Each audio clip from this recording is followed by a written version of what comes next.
than the sun.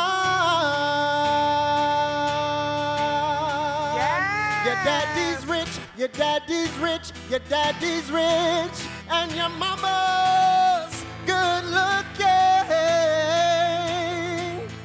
So hush, little baby. Hush, little baby. Don't you cry. I gotta go. You gotta run. Yes. Clap it up for yourselves. Welcome to Creating Change 2026. We here. We are here. Oh my goodness. We here. I see so many family members in the audience. What's up, family? What's up? It's our reunion every year, right? It might be a little frightening out there, but in here it feels nice, warm, beautiful, cozy. I feel right at home with my queer and trans family in this place. Absolutely. My name is Janae, and every day that we're here, well, today, Friday and Saturday, let me tell the truth, myself and Jonathan will be out here doing a little pre-show, community safety, how we keep us safe, shindig, all right? So what we want to do to start us off is principal struggle. Everybody say principal struggle. Principal struggle. Is there anyone familiar with the phrase principal struggle? Anyone know what I'm talking about? I see a few hands. Couple folks. Coming to us from our comrade Tanya Lee out in the Bay. These are some of our group agreements. Say group agreements. Group agreements. We get there together or we don't get there at all, right? Okay. One of the first things we want to agree to in this space to keep us safe, because who keeps us safe? We keep us safe. Who keeps us safe? We keep us safe. Is one, be direct and honest while holding compassion. We want to be direct and honest while holding compassion. If you can agree to do that, make some noise. Woo! The second thing is take responsibility for your own feelings and actions. Yeah, we want to take responsibility for some of our own feelings and actions. Does that seem like something we can do? Yes. All right. That doesn't say, you know, what I feel, it doesn't matter, right? But they're feelings. They belong to me, and I can go see some community care to get that worked out, right? Next one, seek deeper understanding. Ask and read first. You know how somebody says to you, you know, you didn't tell me this happened, but actually you sent it in a text message? You know what I'm saying? It's like, read first. Is that something we think we can do? All right. Next one, consider that this may or may not be the container to hold what you want to bring. The idea for that is in our workshops, how can we bring our full selves? That doesn't mean I have to bring everything that I have all the time in the ways that might cause harm to other people, all right? Last one that I want us to all hold is say 48 hours. Everyone say 48 hours. 48 hours. That is an idea, a container that if something happens, I have 48 hours to address it with that person. Right? Sometimes it's easier to talk to somebody in 6 months about something that happened last year, but when my mom does that, it really bothers me. I'm like, Mom, that happened in 1996 and we're still bringing it up. How are we going to get free when you holding on to that? So our invitation is that if something gets uncomfortable, that we do our best to have that conversation with somebody while we're here. Sound good? All right, we're in principal struggle together. Thank y'all. The next thing we want to do is talk a little bit about our community safety practices that are happening, and I want to bring on stage our comrade Mark. Y'all welcome Mark to the stage. Hey, Mark. Hi, Mark. Hi, Janae. We just did a great little turn here. Cosmo's happy to see you too. Okay, tell us a little bit about your role here at the conference and what accessibility things are we doing? Yeah, absolutely. Hi, folks. My name's Mark Maddox. I use he, they pronouns. Happy to be at Creating Change. I lead the Accessibility and Senior Services Department. You may notice that is a new name this year. We want to ensure here at Creating Change that we are increasing our inclusivity and ensuring that you know that every service that we provide in accessibility and senior services community care is for each and every one of us. We keep us safe, and we do that by providing services for all of our folks. So you may notice many folks throughout the space moving around on mobility scooters, which are fully underwritten, so we can make sure folks can access those spaces. You'll see right now, to my right, you'll see an ASL interpreter. So we have ASL and Spanish language interpretation all throughout our programming all week. We offer large print format here at the Accessibility and Senior Services Department, located at the Conference Resource Center in Columbia. Yes. Thank you, Mark. Thank you, Janae. Okay. Can you list real quick anything that is really fun or a fun fact about our community safety? Or a place that they should go? A place that they should go? Yeah. They should definitely check out the Kierra Lounge, because when we are feeling better about ourselves, we're going to show up better for ourselves and each other. So go draw it out in the art studio space. Make sure that you're going to play with fidgets, either at Accessibility or in the low stim room. There's lots of things to find for you. Honestly, lean in. Whatever that container is, as Janae was talking about, we have a way for you to express yourself, and we're super excited. Thank you, Mark. Y'all give it up for Mark. Clap it up for Mark, y'all. When we know more, we do more. Okay, I'm gonna give a fun fact and then Jonathan's gonna leave.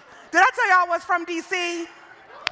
I know you don't really hear it in my dialect just yet, but it's gonna come back, don't worry. This is the original DC right You here. feel me? So one big fun fact, because I think everything relates back to DC, is the very first Black Pride ever in this country was held right here in Washington, D.C. Right here in You hear DC, me? y'all. 1991, I believe. It might have been the 4, but it's in the, thank you. I did it right, 1991, right here in Washington, D.C. And we know that Washington right now is fighting for a free D.C. Say free D.C. Free DC. Free D.C. Free DC. What that means is that we are encouraging all of us to participate in a world that all of us can be in democracy. That's right. And that means from the bottom to the top. All right, y'all, we're going to close out with Jonathan. Thank y'all for coming to hang out with us. All right, repeat after me. Say, let my people go. Let my people go. Okay, that was cute. That was cute. That was cute. we got Let's 50. try it again. Repeat after me. come Say, on. let my people go. Let my people go. And set my people free. Set my people free. I'm letting my people know. I'm letting my people know. I love you like you were me. I love you like you were me. I love you like you were me. I love you like you were me. Say, let my people go. Let my people go. And set my people free. Set my people free. I'm letting my people know. I'm letting my people know. I love you like you were me. I love you like you were me. I love you like you were me. I love you like you were me. I love you like family. I love you like family. We love You y'all. are We'll see my you family. soon. Ah! See y'all. Oh, sorry, Cosmo. Come on.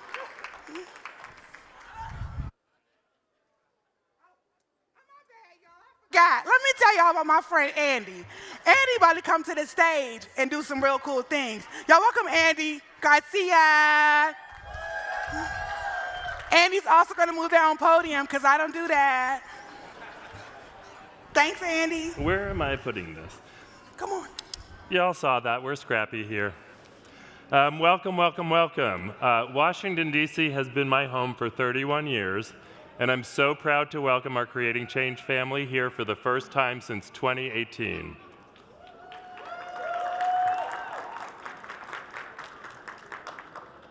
I'm also ashamed that Washington, D.C., the District of Columbia, is named after George Washington, a slave owner, and Christopher Columbus.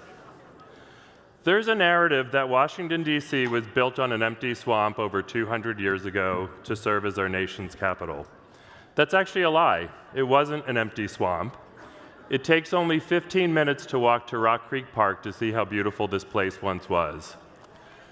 The Potomac and Anacostia rivers converged on a landscape of wetlands, hills, creeks, and woodlands. At the convergence of these rivers is the ancestral homeland of the Nacotchtank people, also known as the Anacostans.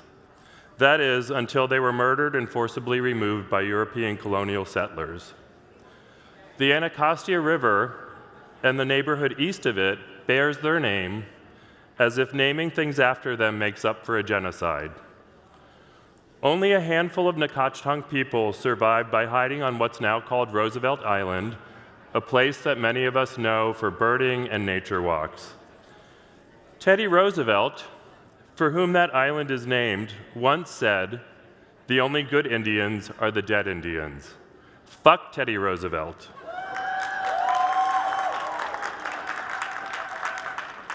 The few Nacotchtank survivors were taken in by the neighboring Piscataway Conoy tribe. The task force acknowledges the history of violence and displacement experienced by the Nacotchtank and Piscataway Conoy people. We pay respects to their elders, past and present. We understand that a land acknowledgement is not the work of Indigenous people. Instead, I am here to acknowledge that we gather on their stolen land.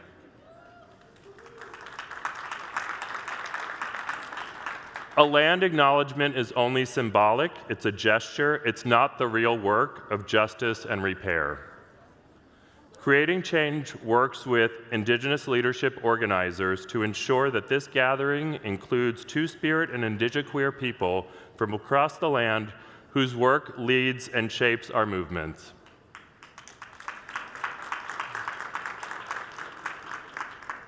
In just a moment, local Piscataway Conoy tribal citizens Mercia and Sky Cummings will welcome us to their land. Marcus Arana will offer an opening prayer and present the Lozen and Dahteste Leadership Award to Defoe. And Jenn Deerinwater will deliver a keynote address.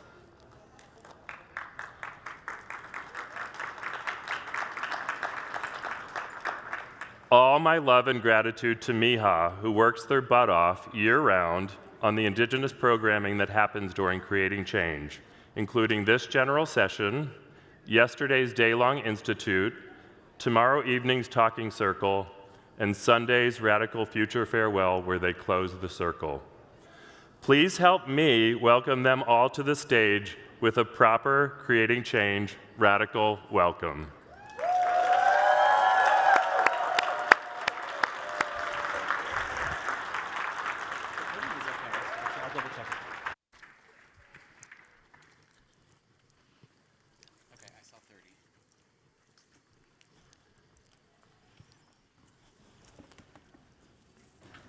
Good, thank you. Great. Good afternoon, everyone. I'm Mercia Cummings of the Piscataway Conoy tribe, and this is my daughter, Sky Cummings. On this day, we remember that the land beneath our feet, the waters that sustain life, and the skies that cover this region were first cared for by the Piscataway Conoy tribe, Piscataway Indian Nation, and the Nacotchtank tribes. As enrolled citizens of the Piscataway Conoy tribe, we welcome you all to the unceded traditional territory of these tribal nations. For 24,000 years, the Piscataway have remained a part of this land. We honor the past and present stewardship of these lands throughout generations.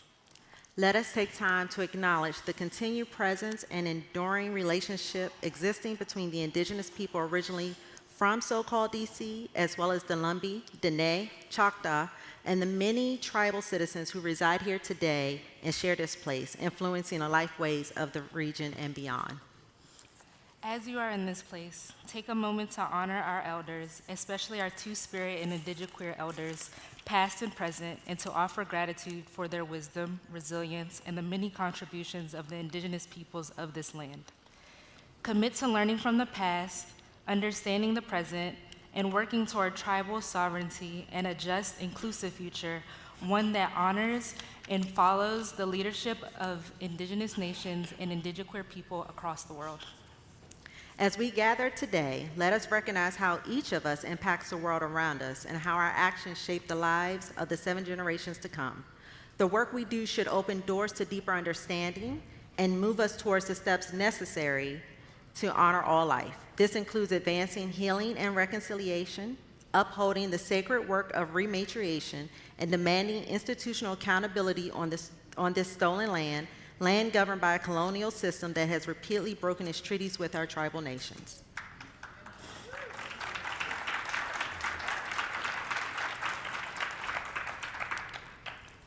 We must recognize the harms caused by colonization and commit to sustaining practices that uplift Indigenous voices, advance equity, and foster healing for Native people in this community and beyond. We all must take time to honor the current generations who continue to protect community, culture, and connection to this land. As we engage in the celebration of life, resiliency, and love here today, let us do so with a deep appreciation for the land we are on and a commitment to building positive relationships with the Indigenous peoples and all people who have made this territory home. May our actions reflect principles of reconciliation, respect, and collaboration. Take a moment to remember those who continue to live on and defend their Indigenous lands, as well as those around the world who are still ignored, harmed, and forcibly removed from their homelands. Let your actions today and moving forward embody reconciliation, respect, collaboration, and decolonization. And with that, Wilegishku Tuanama, Ninte Luwinse Mercia e Ak Sky, Intel Kaikwi, Piscataway, Nule Linta, Ele Peg, Piscataway Hakink. Good day, my family. We are Sky and Mercia. We are Piscataway, and welcome to Piscataway land.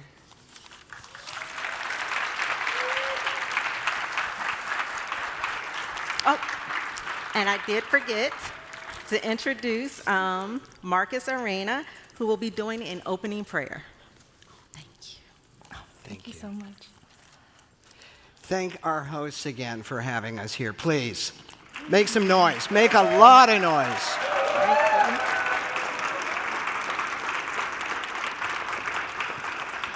Be good guests while you're here. Hi there. I'm Marcus de Maria Arana. I'm a transgender, transmasculine Two-Spirit elder. I'm here representing Two-Spirit royalty as Montana's Two-Spirit warrior this year. It's a little bit of bling. And I've been asked as a community elder to offer a welcoming prayer and to introduce our awardee. So first let's start with an invocation. We all come from different backgrounds. We all have different beliefs. One thing we all share in common are ancestors. We all have them. And if you think about your ancestors, it took tens of thousands of generations for you to be standing here. And what a miracle that is, that we're all here at the same time, in the same place, from so many different places all over the world. So call upon your ancestors, call upon those who have come before you that you know, that you don't know. Call upon your ancestors from the queer Two-Spirit communities, indigiqueer, that have gone on before us. If you can stand, please do. If you can't, don't worry about it, and remove your hats.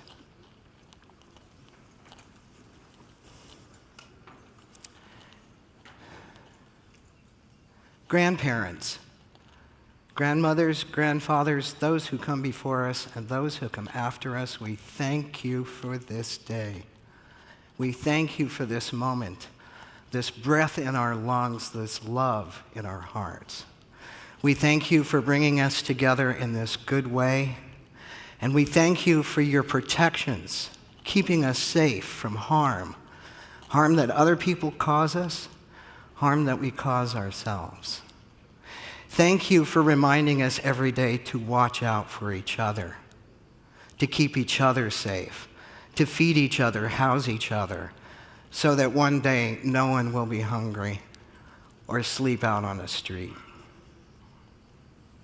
May every living thing have what it needs today to survive: clean air, clean water, a warm, dry bed, a home, family, community, purpose, and love. No psalm. You can sit. You can put your hats on too. My head's cold. I have a wonderful pleasure to introduce our awardee, Defoe. So let me say something about this award first. And forgive me because I'm not used to working on script, but here we go. This is the story of our award. Lozen and Dahteste were two-spirit Chiricahua Apache warriors who fought alongside the legendary Native American freedom fighter Geronimo. Too often, they're remembered without acknowledging the fact they were two-spirit, fiercely devoted to the land and their people, who were in love before and after being violently separated by colonization. This award is given to two-spirit, indigenous, indigiqueer people who've given their time and energy to their community in an effort to raise up understanding of who we are. They have shown by their word and action that they honor those who come before us and are committed to the generations who come after us. They do their work not asking for or expecting praise or recognition for their contribution. In our traditional ways, the recognition of a leader is someone who makes decisions based upon the needs and the goods of the people. With this in mind, this award raises up and is in true respect what we honor in our traditional manner. Let me tell you about Defoe. Defoe is a proud citizen of the Oneida, Anishinaabe, Indigiqueer nations, moving through the world as a writer, interdisciplinary artist, sovereign storyteller, and liberated being beyond the gender binary. As a story trickster, Ty's work amplifies gender sovereignty, asserting that trans and two-spirit and indigiqueer identities are rooted in ancestral governance, cosmology, and relational responsibilities that predate colonial systems. Ty is a Grammy award-winning artist. Their work spans theater, film, XR, ceremony, and civil activation. They put the active in activist. This is a partial list. Ty is a co-founder of Indigenous Direction, an active member of All My Relations Collective, a professor of practice from ASU resident at PACE, and Olga Dennison Scholar at CMU. They reside in New York City. In their own words, Ty likes space, mood rings, and the many constellations, cosmos, and communities that guide their work. In other words, Ty is one of a kind and puts active in activist. Please welcome to the stage, Defoe.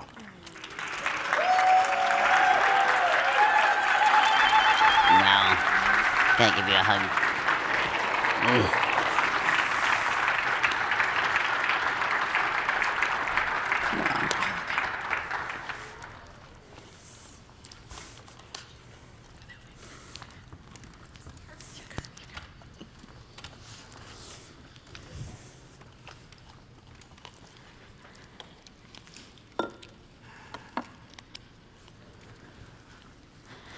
Wow.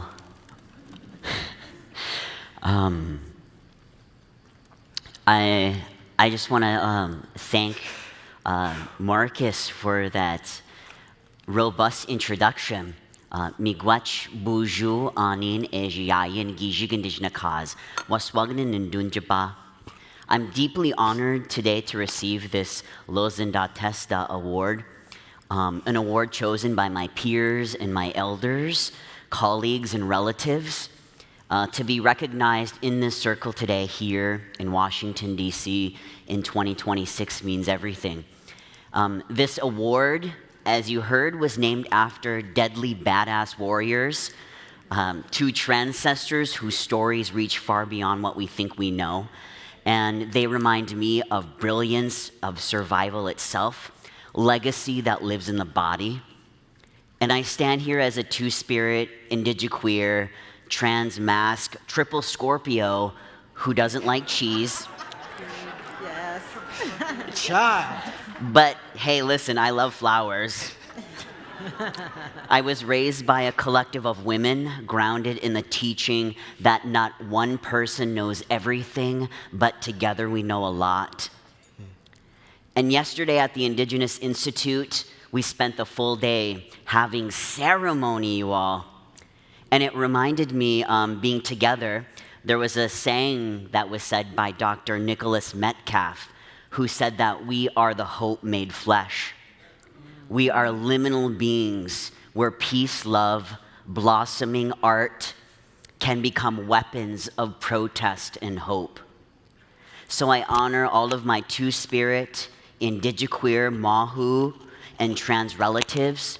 And I especially want to honor today my mother, Patricia Defoe, who taught me this word in Anishinaabe, which means Bamadazawin, to live life to your fullest or to live to your highest human potential. I'm going to dedicate this poem and this song back to all of you here in this room to keep doing the work, and to my Two-Spirit relatives, Miigwech and Yawako, for this award. Can I have you hold this?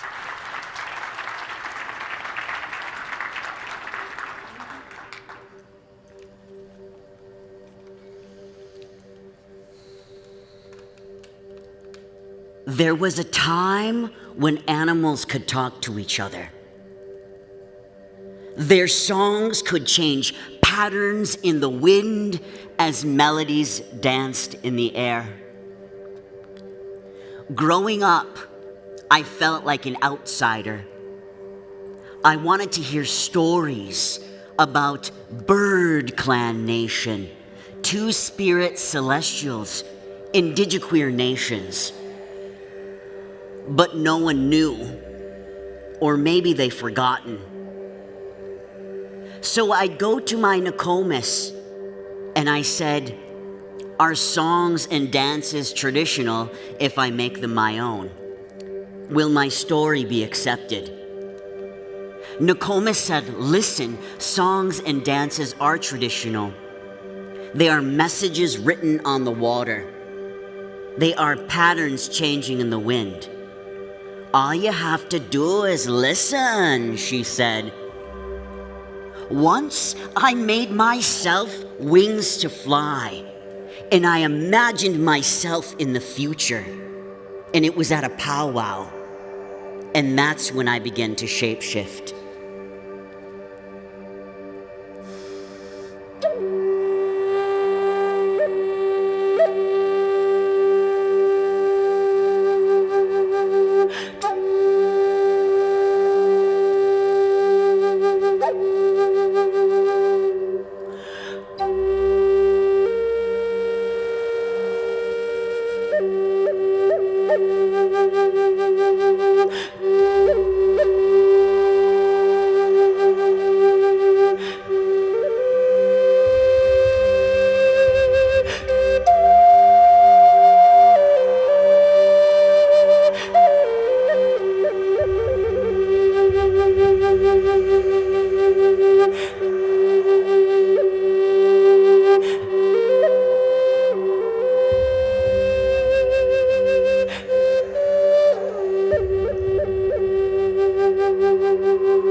much.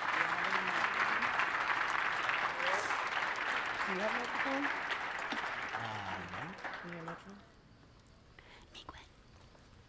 And now we'd like to welcome our keynote speaker, Jenn Deerinwater. You made me cry.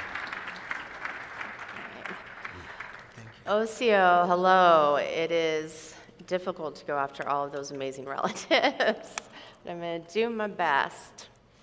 So I'm Jenn Deerinwater. I am a citizen of the Cherokee Nation of Oklahoma and the founding executive director of Crushing Colonialism, an indigenous-operated 501c3 here in the so-called U.S. I'll begin with a brief visual description of myself as a disability access measure. I am a white-coated, femme-appearing indigenous two-spirit.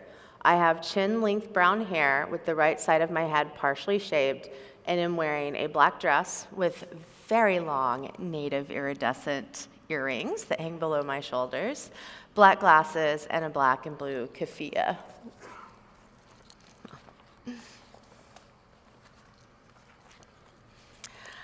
I'm very honored to be here with you all today. However, I'm not sure how to deliver a worthy keynote address in only 10 minutes while the world is on fire, but I will do my best.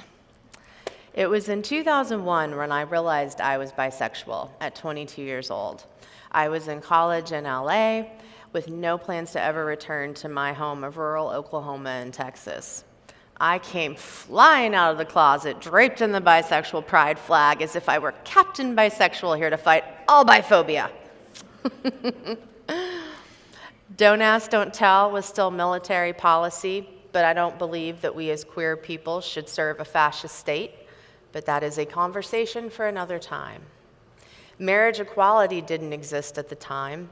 It still doesn't for disabled people, including us queer Crips, as we can't marry without risking our life-saving disability and health care benefits. I personally don't believe in the institution of marriage as a state activity, but once again, that's a conversation for another time. When I entered the job market at only 16 years old, queer people could still legally be fired in the so-called US. When I entered the job market after college, only about half the states in the country offered any protections from anti-queer discrimination in 2003. But hey, we had Will and Grace, Queer as Folk, Queer Eye for the Straight Guy, with more queer characters, mostly all white, able-bodied, gay cis men with the occasional white lesbian popping up across media. Things were bad, but there was a sense of hope that we could win. Maybe I was just young and naive, but as my family would say, I was full of piss and vinegar. However, I never felt welcome in the queer community. It has never felt like home. The biphobia and erasure, as well as femphobia, I've experienced was so severe, I stopped going to queer spaces. It was clear that I wasn't wanted. As I've become more disabled, it is blatantly clear that I'm still not wanted in most spaces.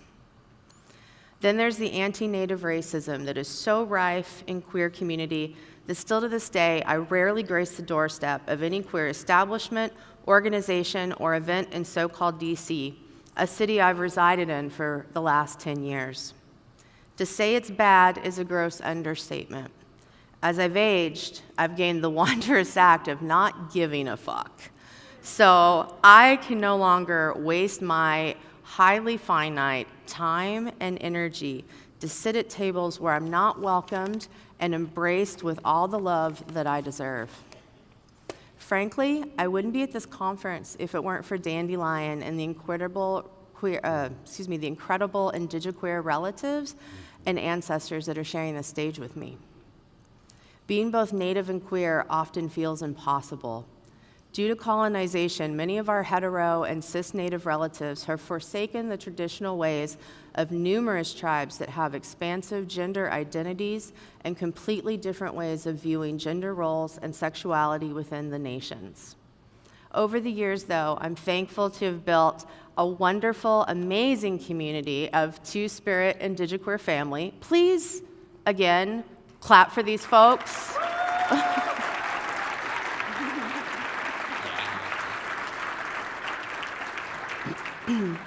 I've known almost everyone on this stage for years, and they are all incredible people doing amazing work for our communities. So over the years, I'm thankful to have built this community. In 2017, I returned to the circle as a Two-Spirit. Feel free to Google these words, Two-Spirit and Indigiqueer, if you don't know them. You might even find some of my writing on the topic. As a baby queer, I saw some progress in the fights for our rights, but as so often is the case for minoritized people, every step forward has meant a battering ram into our homes and communities.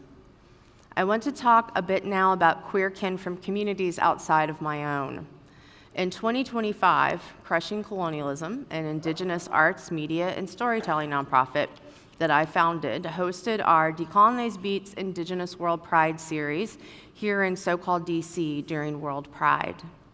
We faced numerous obstacles, such as being dropped from our original venue, the Smithsonian National Museum of American History. We hustled and accepted a prestigious 2-year residency at the Kennedy Center. Yeah. Our World Pride event was one of the very first dropped when the orange buffoon took over. As Indigenous people have been forced to do for hundreds of years, we hustled and made our events happen and even won an international award and were invited and were the first Indigenous people ever to speak at Euro Pride last year.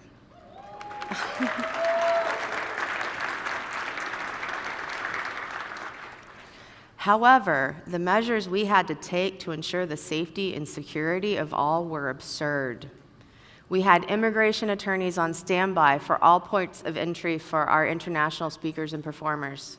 We had lawyers on standby in DC. We had numerous check-ins with our people while they were traveling. We had a trusted community internal security team in plain clothes throughout our events, watching for anything suspicious. We had numerous safety, security, and know your rights trainings and documents available in English, Spanish, and Brazilian Portuguese, even if that meant we had to spend the little money that we had on translations. We hired an outside security team, brought in medics and de-escalators, had escape routes planned if necessary, and so much more. All of this for an arts and performance series, but it was necessary. The so-called US has always been a violent fascist nation. It was born through genocide, enslavement, misogyny, xenophobia, and anti-queerness, and a lot more. It has maintained the status quo to this day through control, humiliation, and violence. Many like to say the US is now like the Nazis, but the Nazis learned from us. The concentration camps were based on the reservation system.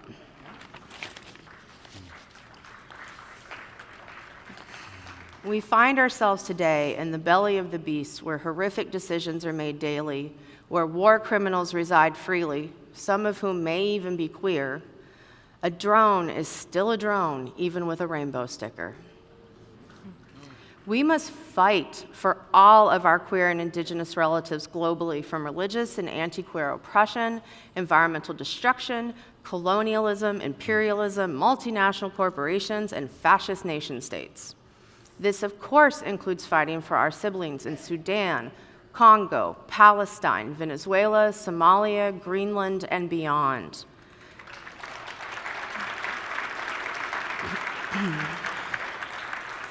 Every single member of the queer community matters, regardless of where they live, and the opinion of who's in the aptly named White House, a home built by stolen people on stolen land to house war criminals. We've all heard the enraging and heartbreaking story of Renee Good, but many Black, brown, Asian, and Indigenous people came before her for centuries. Indigenous people are still kidnapped and removed by the federal government. On the homelands of the Dakota and Minneapolis, there has been a reign of terror impacting the Native community. It has reached a point where the American Indian movement are patrolling the Native American Cultural Corridor in the Little Earth neighborhood, which is the only urban Native housing complex in the so-called US. AIM was founded in Minneapolis in the 1970s as a result of the police brutality by the Minneapolis Police Department on Native people. Our indigenous relatives from the Tohono O'odham tribal nation who span across the border of the so-called US and Mexico have known the terror of Border Patrol for many, many years. There has also recently been a series of arrests and confessions of ICE agents for a sex trafficking ring. Indigenous women and children have some of the highest rates per capita of sexual violence and are often trafficked in this country across the borders of so-called Canada and Mexico. To say I'm terrified for our relatives doesn't do justice to the centuries of intergenerational and historical trauma that has forcefully taken up space in my body. Make no mistake, whether local cops, BIA, DHS, or ICE, this is a threat to all of us. The violence the trans, two-spirit, and non-binary community is facing has partially been a litmus test for what the government can get away with on all queer people. This could have been avoided altogether if white cis people, including white privileged queers, had simply listened to the rest of us.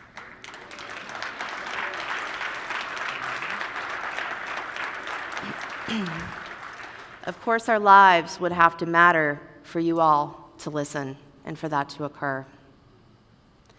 However, if we do not, as an entire community, queer kin fighting side by side with justice for all at the core of our work, then I fear for us all. We cannot rely on the government or supposedly queer-friendly corporations or even nonprofits to save us, as these systems were not made by us or for us and have been designed to extract money and labor out of all of us until it kills us. And even then, they make money off of us when we're dead. Yeah. We've lost so many of our beloveds since 2020.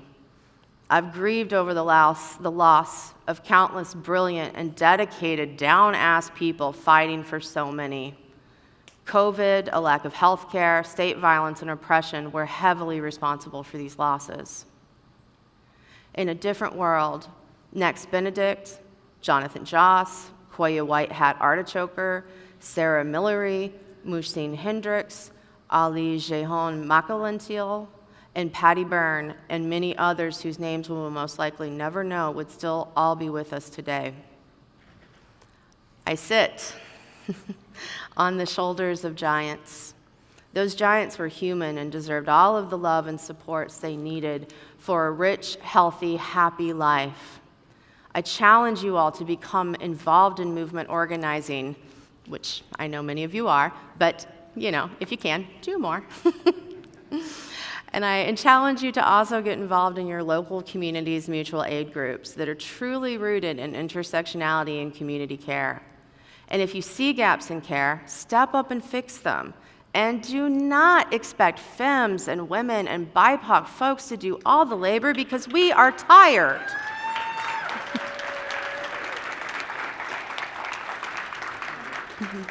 Do not forget all of the people, Indigenous, disabled, rural, migrant, Black, and beyond. When you think you've meaningfully included everyone, stop and look around, because I guarantee you have forgotten someone. We have years of institutional oppression to unlearn, but we must do it. I say this because we can and must do better, and we are out of time. There is no justice, no joy, no life for any queer person as long as one of us suffers. We must mourn and honor our dead, but we must fight like hell for the living and the 7 generations to come. Wado, thank you.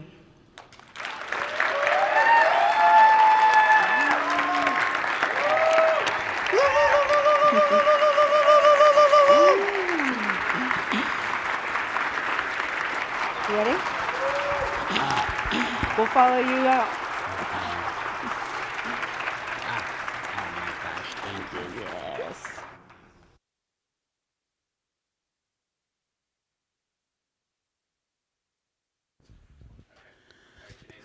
Please welcome the National LGBTQ Task Force Senior Strategist and Creating Change Director, and your MC for the next 3 days, the fabulous and electric Fernando López. What? Hey, hey. Hola, Creating Change.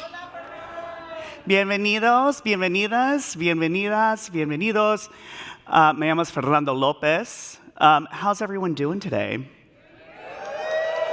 Yeah. Can I get a hey girl? Hey girl. I know it's only Wednesday, so we should have a little more energy. Oh shit. Okay, y'all, I haven't had a day off since January 3rd, so we're gonna help me out a little. Today is Thursday. Today is Thursday. Today is Thursday. Okay, thank you so much. We're gonna ground me one more time. Can I get a hey girl? Hey girl. Okay, see, now we're just friends talking. Thank you so much. So, look, shit's fucked up. Right? I mean, come on. And you know what? We're still fucking here.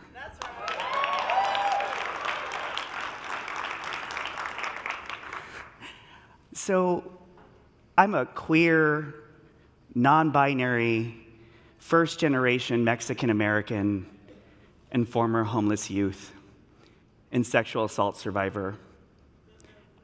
And I'm still fucking here. That's right.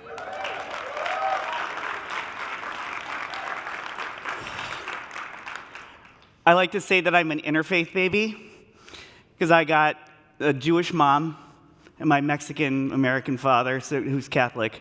So you get good Jewish guilt, and good Catholic guilt, and you get fabulous. But I give you that framework because as any mixed race, mixed ethnicity person would know, you get the talk. People aren't gonna like you because you're Jewish. People aren't gonna like you because you're an immigrant. People aren't going to like you because you're Mexican.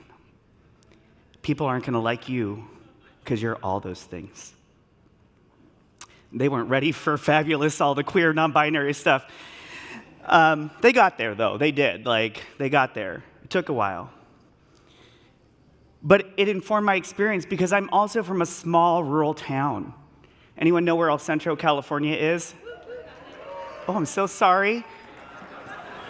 But unless you're from there, mira, in a border town, growing up in a border town, 85% Latino, with family whose skin was darker than mine. La migra was real, right? This shit isn't new. We know this isn't new. Having to be afraid on a regular basis, the bullying, the harassment, the bullshit that our family had to go through, watching my father being humiliated and harassed year after year after year. That my family today, regardless of where on the status of immigration they stand, are afraid. Afraid to go to the grocery store. Afraid to go to church. Afraid to drive down the street to even come visit me. This shit isn't new. And that's what we're dealing with. That's what each of you are dealing with. This isn't just in Minneapolis. This didn't just start with Renee Good. This has been happening. And we're still fucking here. And so are you. And thank you for being here.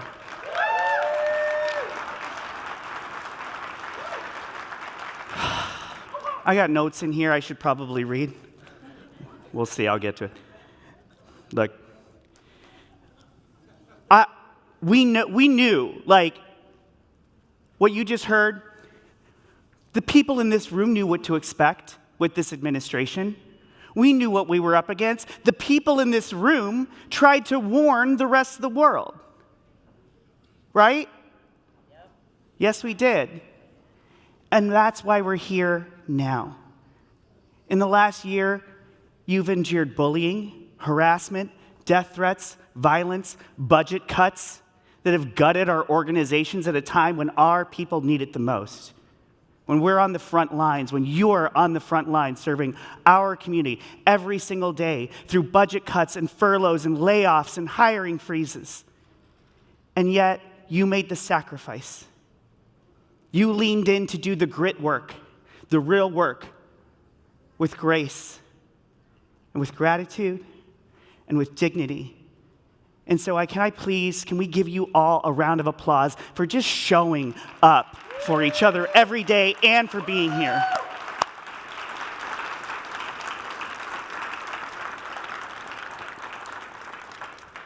I want to give you just a few numbers of folks who made this all possible. We have over 475 speakers, 385 volunteers, also a missing page. And you know what?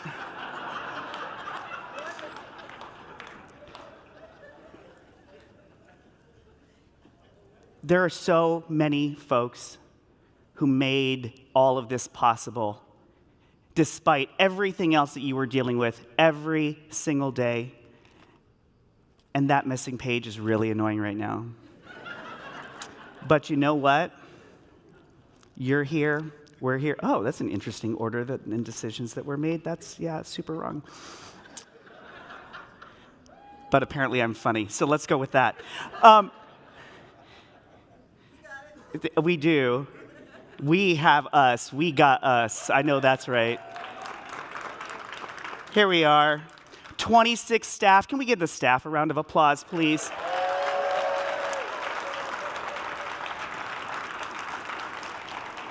"51 contractors, 13 leadership cohort members, 24 interpreters, 55 ambassadors." That's 168 people who were putting this all together before we even got here. 472 speakers, 385 volunteers. That's 1,000 folks living and breathing this work, creating this space here. And when so many organizations are losing 40 to 60% of their funding, I also want to take a moment to thank the organizations that aren't backing away but are leaning in. I know that y'all are scrimping and saving and working for that coin.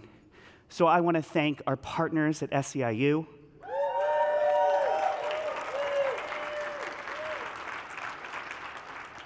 the Freeman Foundation, Vive Healthcare, Unite Here,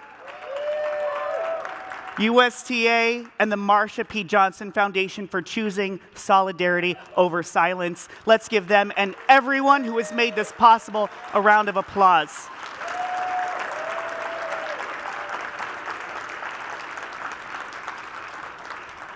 I know that you all know what we're facing. I don't need to re-educate you, but we're going to bring some valued voices into the room.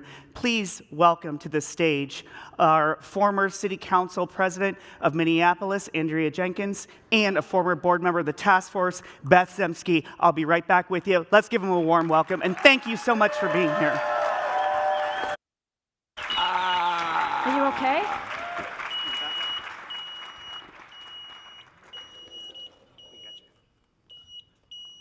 Let me push. Ready? No. I make the same sound, my backup. You gotta get, yeah. There we go. One more time, round of applause.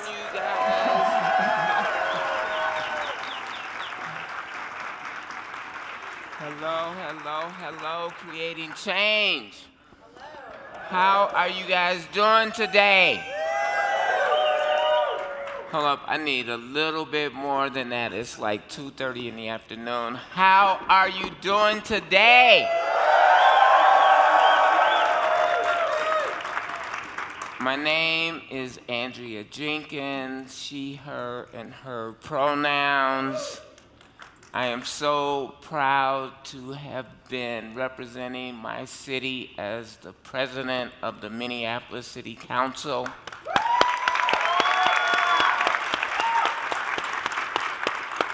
And I'm here to just talk a little bit about how my city is hurting right now. My neighborhood, my friends, my former colleagues, everybody is living in a state of chaos, intimidation, and literally an occupation. There are helicopters and military-style vehicles and like assassins with masks on who are running around our communities with army-grade weapons and terrorizing the people of Minneapolis. But as has been stated, we are used to this, and my friends and my colleagues are fighting back, lawsuits, mutual aid. The community is standing up for each other. But the thing I think that is really important for us to understand is this is not just a Minneapolis problem. This is a United States problem. And if we really want to be very clear-eyed about this, it's a world problem. Fascism is running rampant all over the world, and it's up to us to stand up and fight it.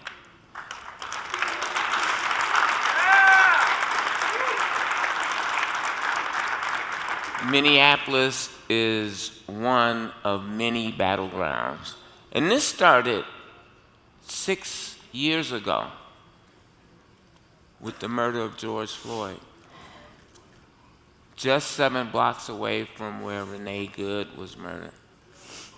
And so, you know, we're traumatized, we are weary and tired, but we continue to stand up. And my dear friend Beth Zimsky is going to tell you more about that.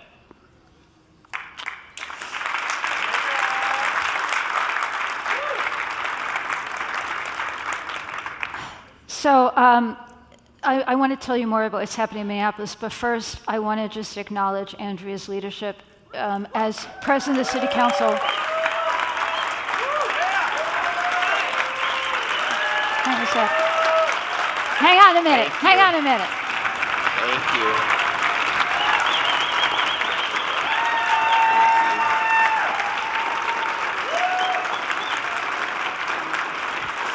You need to know a couple of other things.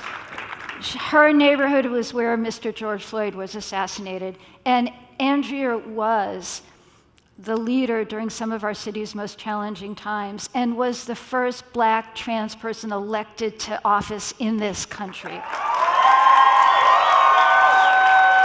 Just had to say. Thank you, everyone. Thank you so much. Wow, thank you, Beth. So I needed to know all of what they were applauding for, right? So I want to let you know some things about Minneapolis. And I have about 5 points I want to make, and I'm going to do them fast because we know there's a lot to get to today.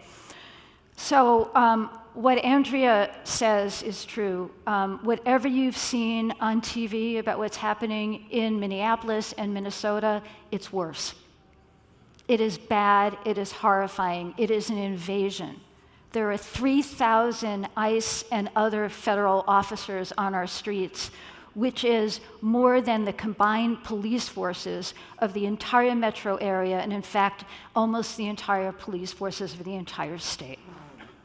One of the things about Minnesota is that we don't have immigrant neighborhoods. Our immigrant communities are all over the Twin Cities, all over the suburbs, all over the state. And what's been happening is indiscriminate attacks on people, whether or not they're immigrants, but whether or not they are people of color. In fact, there was a suburban police officer pulled over this week because she was a person of color with guns in her face.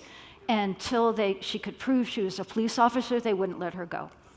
Indiscriminate attacks on people of color. Indiscriminate attacks on protesters. We like to think of ourselves as resistors and observers. right? Not just the murder of Renee Good, but the amount of violence and, I want to say, lawlessness. We went to observer trainings that said, here's what we have a legal right to do, and then even the people who did the training said, and ICE is going to ignore that. So have situational awareness, go out on the streets, and be ready to be able to protect yourself, your loved ones, and your family. In addition to that, there's been an attack on our way of life. A systemic attack on funding for our essential social services have been pulled. An attack on our economy. People are in hiding. Let me say that again. People are in hiding. They are not going to work. They've been picked up outside of their schools when they've been dropping their kids off. They've been picked up at doctor's appointments. People are in hiding. And so part of what that means is, as a community, we had to figure out how to take care of our neighbors. Let me just say a word about why Minnesota. It might seem weird to you. Why Minnesota? We're a small city in the middle of the country. Why are we the focus? And I think it's because we represent everything Trump and the fascists hate. We are an immigrant sanctuary city, and we're proud of it. We pass trans sanctuary laws. We are an abortion sanctuary state. We were the first state in the country to pass a civil rights law that included transgender people in 1993.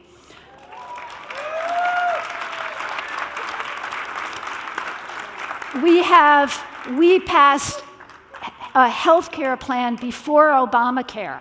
We provide health care, we provide social services. We are the embodiment. Not that we don't have our faults and systemic racism, but we are the embodiment of what a progressive politics could look at, and we are hated for that. The other thing about why Minnesota is demographically, we look like an easy target, because we have a history of being a predominantly white state. So the fascists thought they could pick off our Somali neighbors, our Hmong neighbors, our Latina neighbors, and the white folks wouldn't rise up. And they picked the wrong fucking state.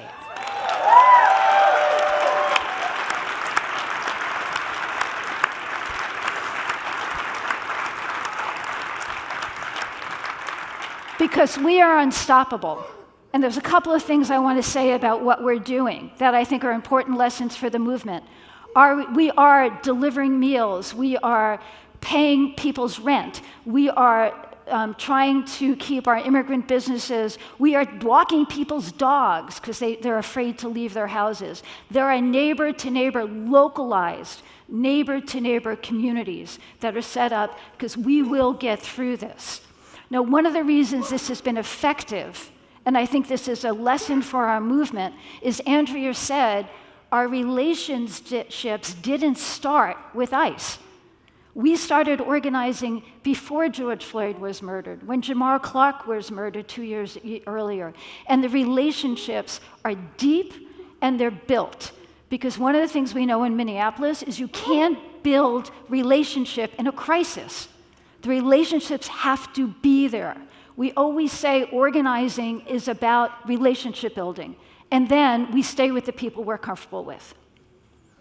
This is a call for all of you to go home and build relationships with people you're not comfortable with, so when ICE comes for you, you are ready.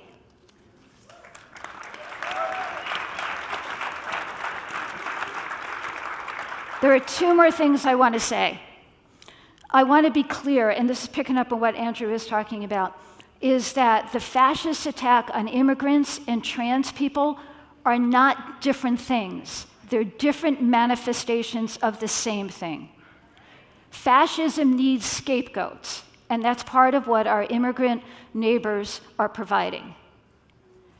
But also, fascism historically has been always about ramping up extreme masculinity and policing the boundaries of gender. You look at any fascist system in history, and it's all about extreme masculinization. So the attack on trans people and the attack on immigrants are key to how a fascist system operates. And so if we think maybe we're not immigrants, this is not our battle, I urge you to learn more about how fascist systems operate. So here's your call to action. Go home, get ready. Minneapolis is the test case. They're seeing how far they can go and how much they're going to get away with. This is time to go home and build and deepen those relationships. Step out of your comfort zone, not to be just allies, but build deep solidarity. So when the crisis comes to your community, you know how to you know how to depend on each other. Send us money. We need to pay rent for people. We need to provide food. Send us money. And for direct aid, but also to fund the Defend Democracy table in the Twin Cities. Tomorrow is going to be a day of fast and action and a general strike. The task force is going to send you information about that, about how to be in solidarity with us. There's so much more I could say, but I've spoken for quite a long time. What I do want you to do with me is there are people at home who are watching on live stream. And it is so important to us that we know we are not alone in this struggle. So if you all would stand and join me in a chant, Ice Out, so that all of Minnesota can hear that we're not alone. Will you do that with us? Okay. Ice out! Ice out! Ice out! Ice out! Ice out now! Ice out now! Thank you very much for your support.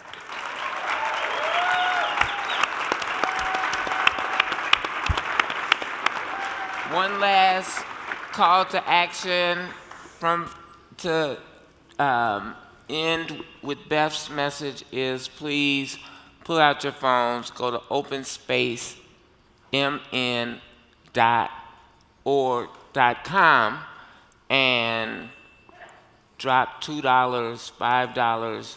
This organization is helping Black and brown trans people get off the streets, get food, be in this struggle together. OpenSpaceMN.com. Thank you, everybody. And be good neighbors.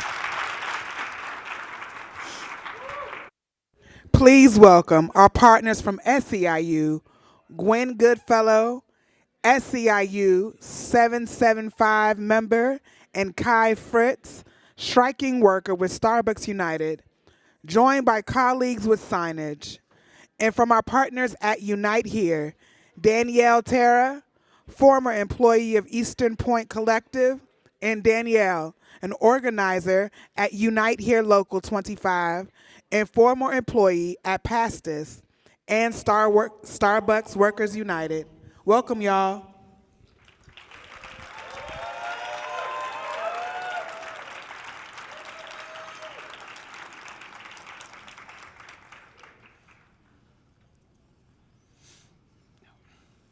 Good afternoon. My name is Gwen Goodfellow, they, her. I'm a proud home care aide, an executive board member of SEIU 775, and secretary of the SEIU Lavender Caucus. Service Employees International Union is one of the largest labor unions in the U.S., representing workers in healthcare, public services, and property services, while centering equity and dignity on the job. The Lavender Caucus is a member-led group within SEIU that advocates for workplace justice at the intersection of queer and trans equality. Will members of SEIU please raise your hand? Nice, nice. In this time of incredible danger for our community and economic uncertainty, my union is one of the few places where I'm safe to be myself. My union contract gives us legal protections beyond existing laws that we can no longer rely on. Because of my union, we have a contract that provides full trans health care coverage, the ability to use preferred names and pronouns with our employers, and that is only 2 examples of many. How many of you wish you had a union? And this is why we need unions for all, to fight for workplace justice for a truly equitable world, so that queer and trans workers everywhere have access to health care, a safe workplace, and financial security. Thank you.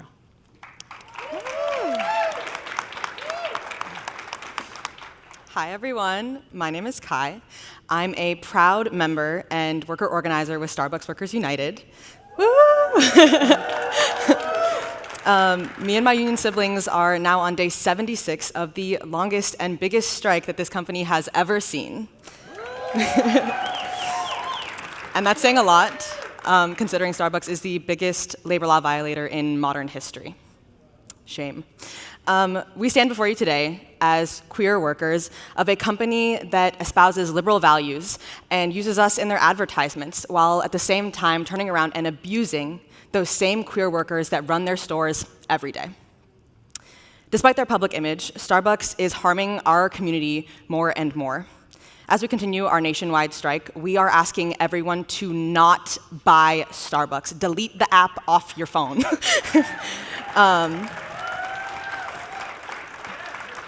Every cup you buy at any Starbucks location, licensed or not, directly hurts queer and trans workers. We are fighting for a fair contract with the protections that we need, and we need you to support us.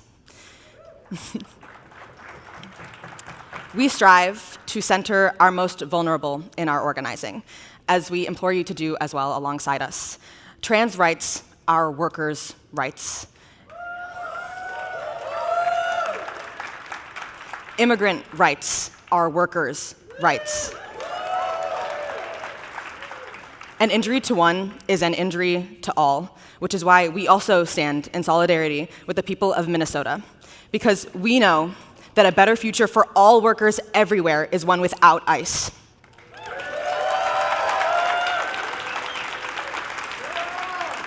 Our unions take our cold brew with no ice, so stand with LGBTQ+ workers and join us in saying no contract, no coffee. No contract! No coffee! Woo! Thank you. I think you're not yours. My name is Kara, and mic check. Is it? Hold on. Can you hear me now? Yeah. My name is Tara, and until 2 weeks ago, I was a line cook at Eastern Point Collective, which is a restaurant here in DC. I was also a leader in organizing a union at that restaurant with Unite Here Local 25.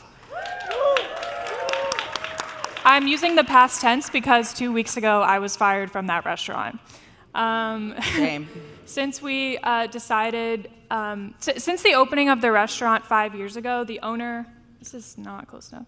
The owner, Hollis Silverman, has really tried to publicize the fact that it's a woman-owned and woman-managed business, and to put a very progressive face of the restaurant, including hosting a lot of democratic progressive fundraisers in that space. However, as myself and my coworkers, including many trans, LGBTQ, and immigrant coworkers have noticed, there's the exact same labor violations and unfair treatment that anyone who's worked in a restaurant knows is rampant in that industry. Which is why instead of, as the owner, Hollis Silverman, likes to say that she's changing the restaurant industry, my coworkers and myself have decided to change the industry ourselves.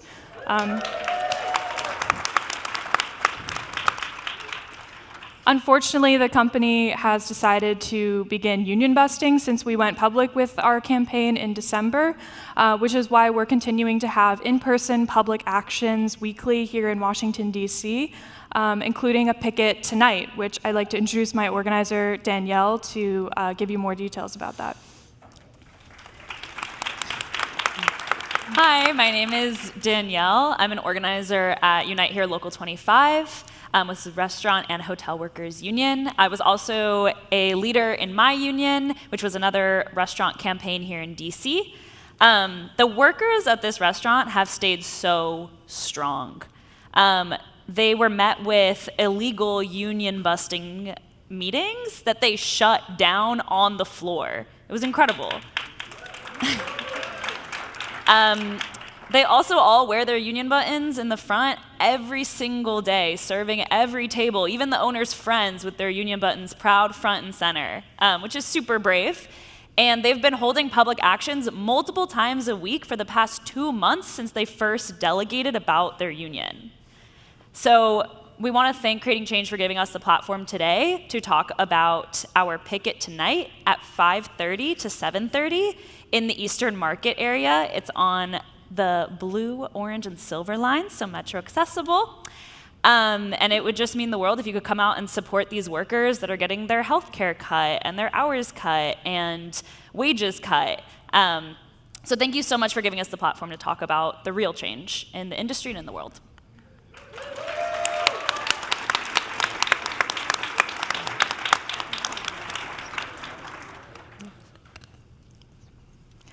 Please join me in welcoming Andrea Jenkins and Beth Zemsky, who are here to share what resistance looks like in Minneapolis right now. Well. Nope, we go this way.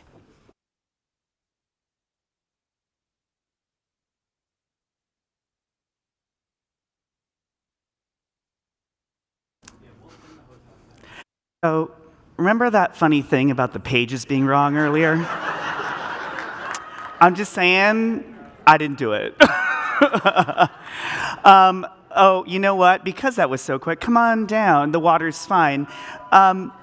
You know, like I said, I shared,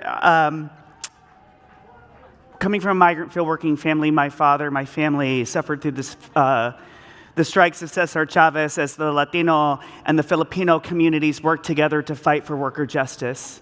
My mom, a teacher, worked with her labor union to ensure that she was fighting for LGBTQ rights. Oh, my mom's a lesbian, by the way. And her wife. I have 3 moms and a dad. It's complicated. And great. Right now, when immigration justice and labor justice are so intertwined, we choose, the LGBTQ task forces chooses to work with organizations like the Hilton because they center union workers. They support labor, and they have a commitment to LGBTQ justice. And so we want to celebrate the workers of this hotel. Please give them all a round of applause for making this work so incredible. Thank you, thank you, thank you, thank you, thank you, thank you, thank you, thank you, thank you, thank you. Come on out.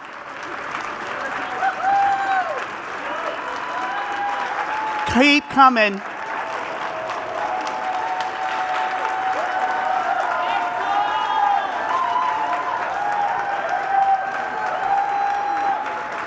Keep it coming.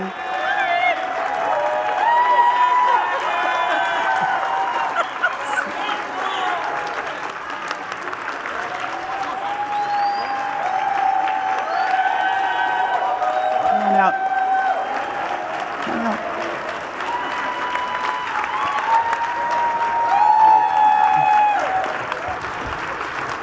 Cuida. No one fall through anything. We good? We good? We good? We okay? Everyone okay? Okay. Ay, Dios. Todo está bien. Again, are we perfect? No. Are you? No. Is anyone? No. But when we work together at these intersections of our movement, I know we can build a better future together.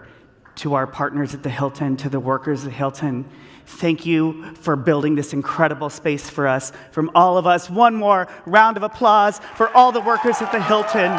Thank you for everything you're doing for us from the bottom of our hearts. Thank you. Thank you for being here. Happy creating change. Let's take care of them, folks. Say thank you to the workers when you see them around. Thank you. You can exit that way. Thank you. Really, folks, they are working their tushies off. And this is my partner in crime, Frances. Give her a little extra love, because she got to put up with me all the time. And that's a lot. That's like a lot. Frances, thank you. Thank you, everyone. Woo-hoo! How many first-timers again do we have here? Let's hear it for the first time. That's like a half. Actually, I think it's almost half this year. Those numbers are up. Yeah, I hope you're having a good time. Are we treating you all right so far? Things going all right? I was like, are you doing all right today? All right. What else can I talk about? It is actually my 21st creating change. Yeah. I know, what? They look so young. It's that good indigenous Latino blood, girls. Like, you know. I really, truly, I came to creating change in 2005 in Oakland, and I found my home. I found my family. I found connection and purpose in a movement. It's been shaped by an organization. And when I look out at all of you, I know that each of you have been connected, are connected. You're our shining stars, building the atlas that is taking us through the night sky. And for all of you who are new, I hope you find this home too. Each and every one of you is leading in this moment, whether you realize it or not. And I know that you know how difficult it is to lead in this moment, And I couldn't be more honored to serve the National LGBTQ Task Force with such a fearless and dedicated leader as your one, the only, Kierra Johnson. Please welcome Kierra Johnson to the stage.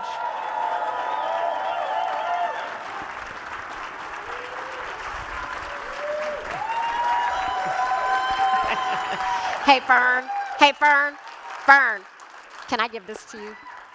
Thank you. Yeah, that part. Come on here!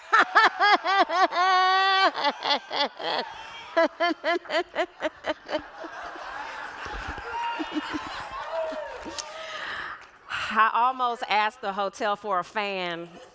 You know, a fan, right? Yeah. They were like, ma'am, you are not Beyonce. I was like, but she is Beyonce. Good afternoon.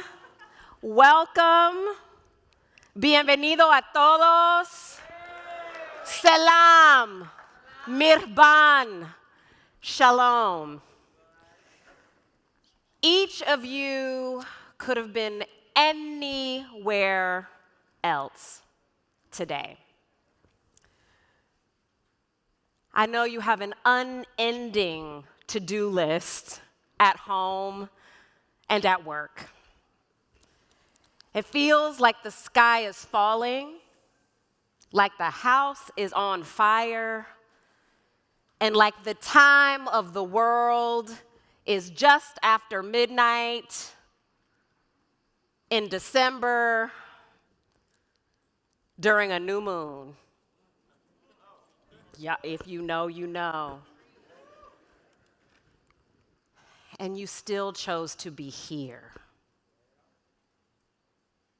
And for that, I am so grateful.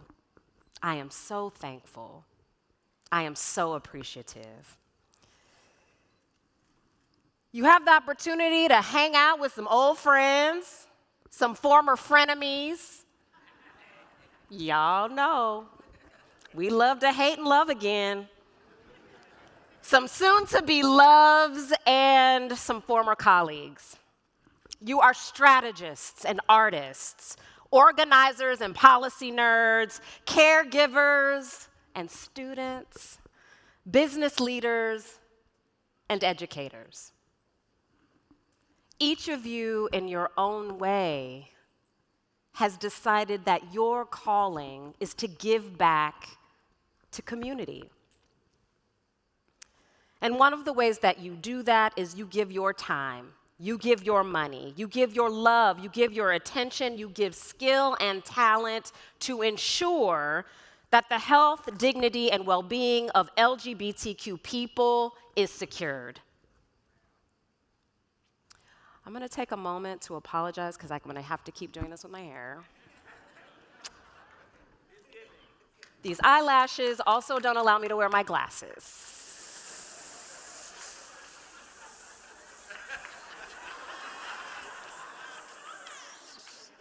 Everyone has heard black don't crack, but my eyes are broken. Cannot see, but I'm gonna roll with it. The team made it a little bigger, and just roll with me. If you are a data person or even just a pop culture connoisseur, you have watched our visibility grow. More LGBTQ artists on TV, in movies, on the radio. More openly queer candidates running for and winning their elections and re-elections. A generation of young people empowered to define their identities for themselves at 10, 11, 12. Some of us didn't come out to a minute ago. No hate, no shade. I'm just saying it's the dawning of a new day. We repealed Don't Ask, Don't Tell in 2010. Tammy Baldwin became the first openly gay senator in 2012.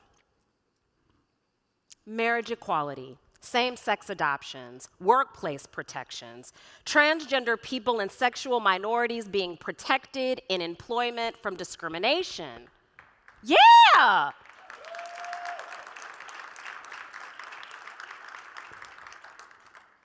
Given all of this, I am often asked, so, Kierra, we've been winning. How did we get here? How did we get here? And therein lies the answer. We've been winning. Right? We've been winning. Don't get it twisted. We are having impact. What we didn't pay close enough attention to are the unintended consequences of winning. Did you hear what I said? Unintended consequences of winning. Winning invigorates the opposition. Winning can feed righteousness and ego. Winning can create insider identities that have no tolerance for those who do not already agree. Winning can produce a dangerous sense of safety and permanence, that feeling that we've arrived and nobody can take it from us. And access to power, money, and influence can become intoxicating. It feels good when you have power. It feels good when you got money. Come on. Does it feel good to be broke? No. It feels good when your organization is in a place of abundance. We begin when we win to confuse proximity to power brokers with power itself. And we start, instead of protecting our communities, we instead start protecting that access point of power at all costs. So let's talk about how we got here. When I say the opposition, I'm not talking about grandma, okay? Y'all, your grandma is not the opposition. Well, maybe she might be. I don't know all y'all's grandmas. I'm not talking about my grandma, who loves you but might not ever get your pronouns right. When I say opposition, that's not who I'm talking about. When I say opposition, I'm not talking about your sibling who is tired of your attitude because they shop at Amazon. That's not the opposition. That's not what I'm talking about. I'm talking about organized opposition, not people who disagree. I'm talking about money. I'm talking about influence. I'm talking about platforms deliberately, intentionally mobilized and leveraged to disintegrate our communities and eradicate our lives. I am talking about the Tea Party, the Heritage Foundation, Focus on the Family. I literally just heard someone gag. Like, please don't, you know, the hotel does not want to clean up throw up, y'all. Just put it in your cup. The Proud Boys, Rush Limbaugh, if you will. While we started to believe that our wins were permanent, they started planting seeds. In 1999, anybody around in 99? Who was around in 99? Come on, y'all. Okay, who wasn't around in 99? Oh, I love that you know what? Mwah, I'm glad you're here. In 1999, it didn't feel like our opposition was winning. They weren't winning, but they were building infrastructure. The speed at which the Patriot Act became law was the first time I personally understood that authoritarianism was taking root in this country, that consolidation of power was underway. Too many people, including some of us in this room and those that we love, applauded as civil liberties were stripped away with the stroke of a pen in the name of protection. So this is how liberty dies, with thunderous applause.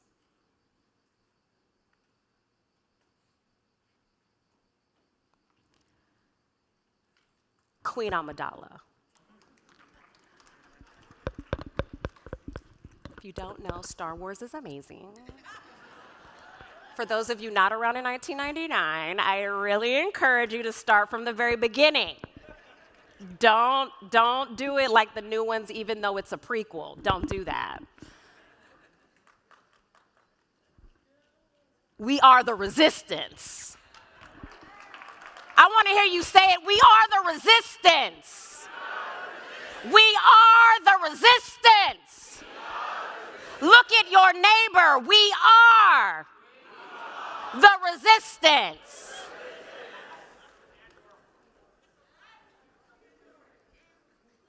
They started setting tables, finding their messages, their voices, and vehicles to disseminate their worldview.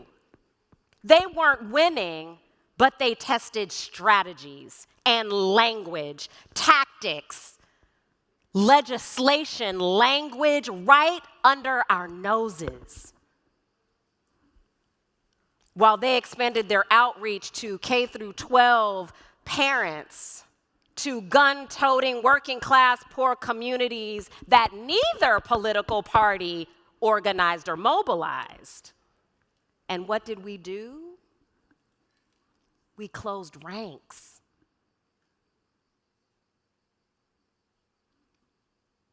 We sifted people out instead of inviting them in. We upheld purity tests instead of doing the hard work of political education and relationship building.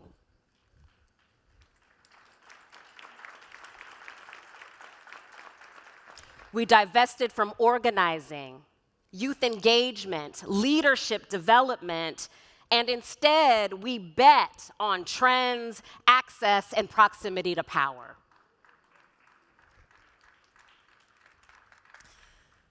I hate to say it, and it's not with judgment. We created the vacuum ourselves. We have to contend with the realness of this. It wasn't just all the opposition. We created a vacuum where we didn't have enough. We didn't have enough. We didn't make space for enough of our people to find a home with us. I don't know about you, but do y'all remember looking at the Proud Boys last year and being real jacked that it was a whole bunch of brown and black men on TV? That wasn't because the opposition was so awesome and sexy. We created a vacuum. There were fewer places where people felt smart enough, progressive enough, or safe enough to be vulnerable, to ask a dumb question, to not know. And you cannot organize when the invitation is closed. You cannot organize when belonging feels conditional. Because then people do not step in, they step back. Instead of fortifying community building, political education, and organizing, we pulled back from youth engagement and leadership development, including the very skills building needed and political education needed to sustain movements over time. This is how we got here. I often hear funders ask that question, how did we get here? You tell me. Your portfolio doesn't include organizing like it did 20 years ago. Your portfolio doesn't include leadership development like it did 20 years ago. Youth engagement was a trend that rolled out with bell bottoms. It was like, we into skinny jeans. Okay, I love both. I will wear bell bottoms and skinny jeans. Just matters how you accessorize. We bet on a winning streak, and we were on a winning streak. We made bigger demands of our friends and allies as they came into decision-making power. We made more demands of our lobbyist friends, of our elected official allies, and we assumed that leveraging that access would be enough to hold the line and move it forward. But we have always known deep, deep, deep inside, at our core, that the real power is the people. If you don't have the people, you ain't got no power. Not for real, for real.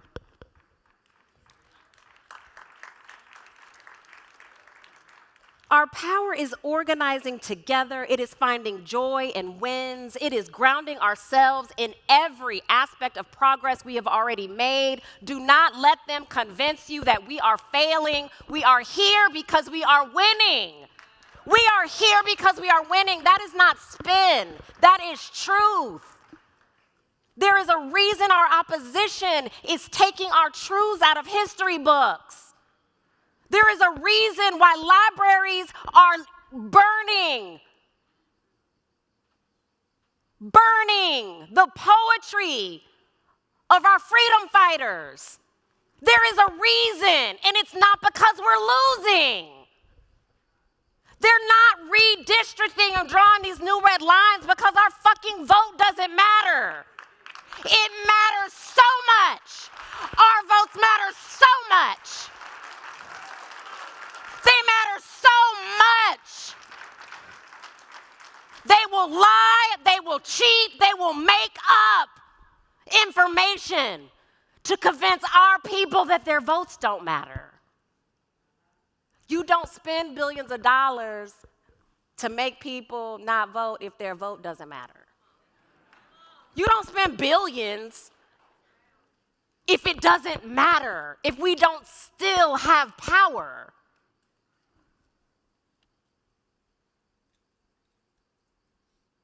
And our power is bigger than representation. It is not enough for us to be seen on billboards and on websites. It's not enough for us to just be at the table. It is critical that we are applying a race, class, and gender analysis. Not just have our physical bodies there, but our analysis. To truly connect with our communities and inspire sustained engagement and build a force capable of holding the ground we have made and to charge forward. That is how power is built.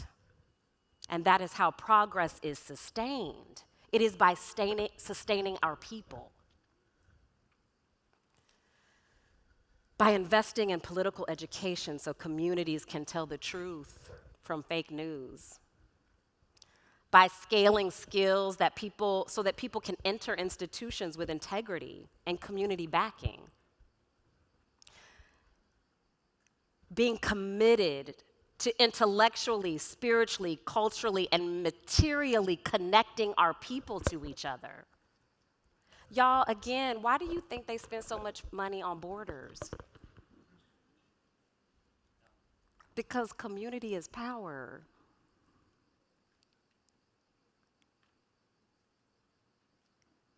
Community is power.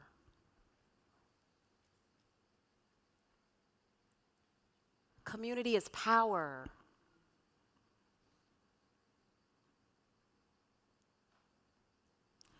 And we walk around thinking that as an individual, you are going to do this. Can't do it without community. You can't do it without being in community with the person that was formerly your frenemy. Can't do it. You can't be mad with 3/4 of the movement and think you're going to be able to make transformational change with the 1/4 left. I get it. Community is power. So let me say this plainly. You are our community. You are the power of the task force. We know it, we feel it, we feed it. We know it in our core. Once you were a part of this ecosystem, actually, hold on a minute. So I know Fern asked folks, first-timers, I wasn't out here. How many first-timers do we have here? Oh, that is, okay. How many folks have been fucking with the task force for 10 years? 10 years, 20 years, 30 years. Come on, raise your hands. This shit is important. I see you bitches. 40, they like, why you gotta be doing that though? I mean, the task force is 53? Yo, we have got folks in this room. Oh, I think I saw a younger person. My bad. I will watch my language a little bit, but I can't promise things won't fly out of my mouth. But it's important. How many places in movement do you go of this size where you see teenagers, 20-somethings, 30-somethings, 40-somethings, 50, 60, 70-somethings in community together? Right.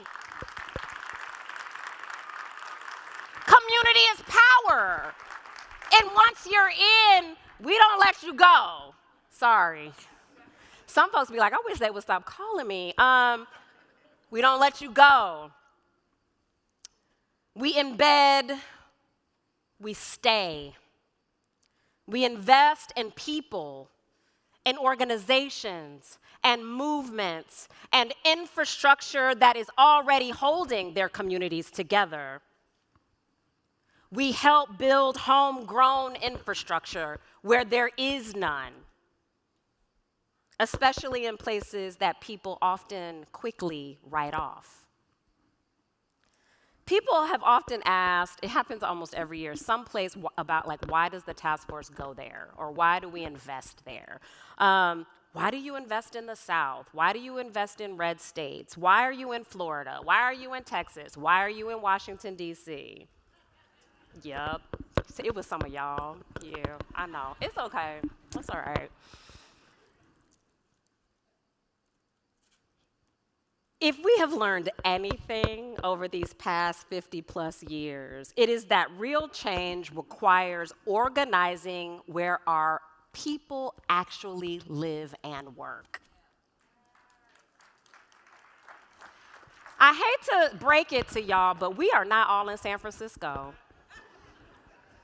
No, LA either, or New York, or Seattle. I love y'all from all those places.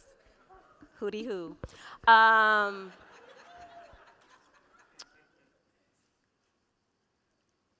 When I answer the question, why are you there and why are you investing, my answer is always, we go where our people are. Wow. We go where our people are. Let's remember that this movement began not because we were in a hospitable environment at the bar chilling, right? Our movement began because we built space. We carved it out. This is ours. Bam. We deserve to be safe here. We deserve to be able to eat here. We deserve to be able to swim in this pool. We deserve to fuck who we want. We deserve to be able to have enough money to pay the bills. We deserve to be able to vote. We deserve to be able to live without surveillance. We carved that out. Our peoples carved that out. And when I say our peoples, I'm not just talking about the queers.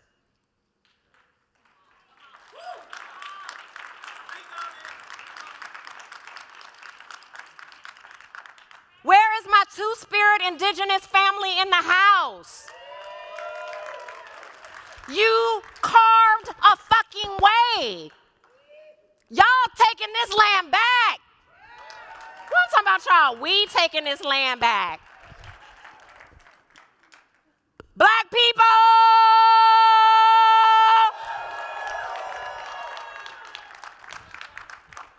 So much to learn from movements. Civil rights. Come on. A whole bunch of us went to Liberia and created a whole new country, y'all. There's so much to learn. Latinos!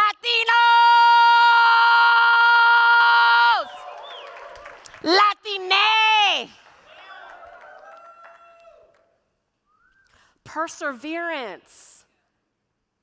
Perseverance in the face of being told that it is possible to be illegal. You are gathering nations. Nations that don't even culturally align. You are bringing nations together to push back and say we belong here. And come on, queers. Don't nobody got nothing on us when it comes to gender expression and identity. Binary ass ways of living in this world. So much to learn. We don't always go just to where it is hospitable. We make it hospitable.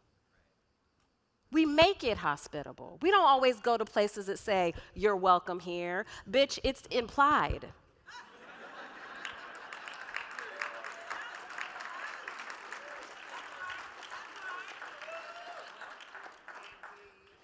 That is why we are here.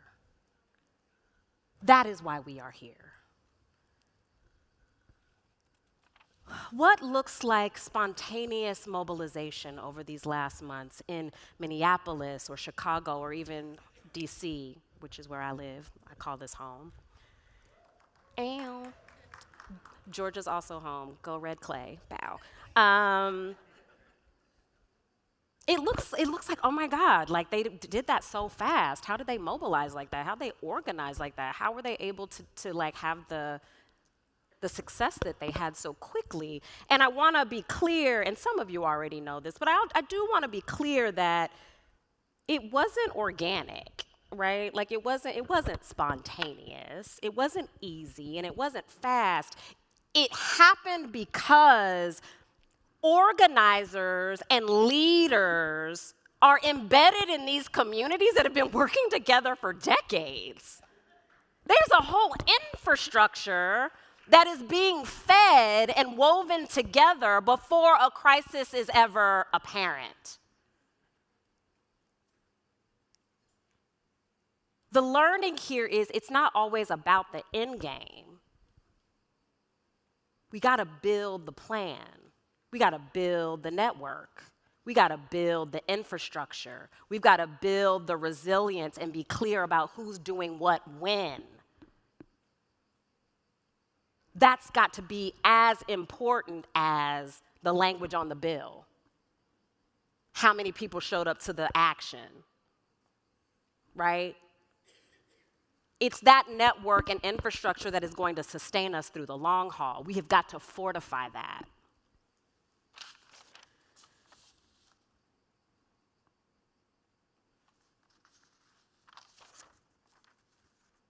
Oh, I got ahead of myself. Go ahead, girl. I know, I was on a roll. I'm like sweating and stuff. So that is the state of the movement. I also want to share with you a little bit the state of the task force. 5 years ago, I became the president of the National LGBTQ Task Force and Action Fund.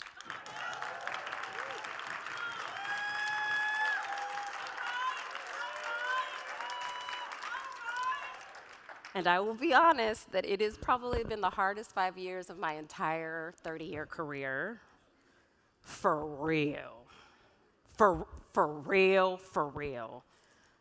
I stepped into this position during COVID, after a long reign from a brilliant executive director, Ray Carey, who's in the audience today.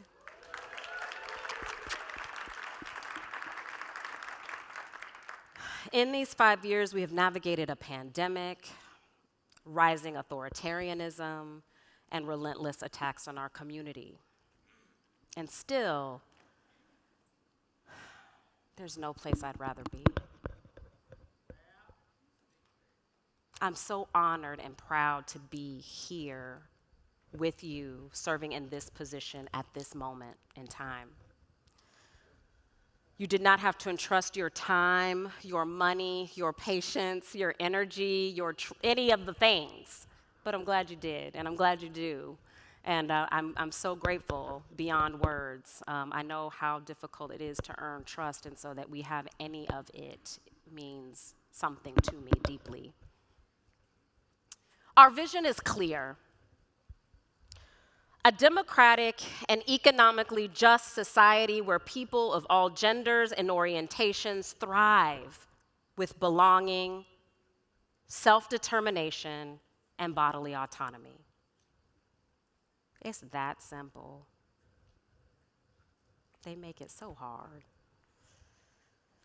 Our strategy rests on 3 pillars: democracy, economy, and care.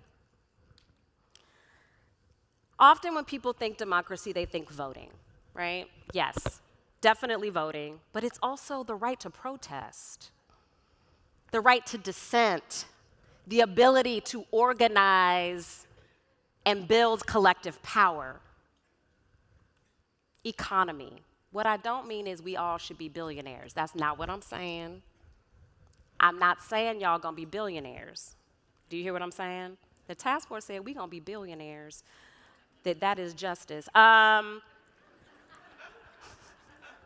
might say something different over whiskey at the bar. But economy is meeting our basic human needs. It shouldn't nobody have to fight for a place to live.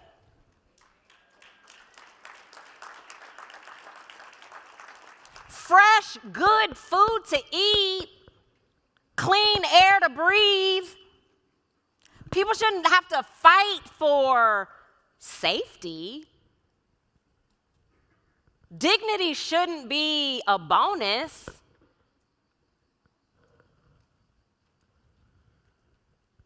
Economy is about leading with interdependence instead of independence. Do you know what I'm saying? We live in a capitalist society. I'm not going to go into that. Not going to do it. What I will say is that we are really good in this country talking about what I need, what I don't have, what you should do for, give to, Interdependence is, Kierra, what do you have that you can share? You might not be getting everything that you need, but you do have something you can share. Our survival, our ability to thrive, our ability to be resilient depends on it. if the only way we are getting what we need is through the government or external, right, demands on, fuck that. We take care of us.